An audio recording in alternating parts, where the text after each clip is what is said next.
பயனற்ற எதையுமே தேவன் படைக்க மாட்டாரு. உன்னை அவர் படைத்தார், நீ விலையேற பெற்றவன்.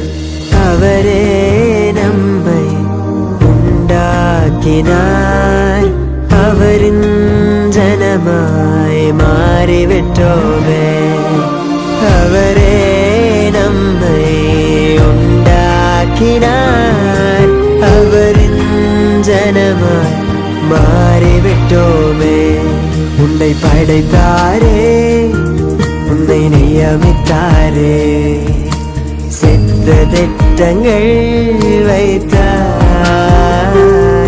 அவருள்ள கைகளில் உன்னை வரைந்தாரே, பல கனவுகள் வைத்தார்.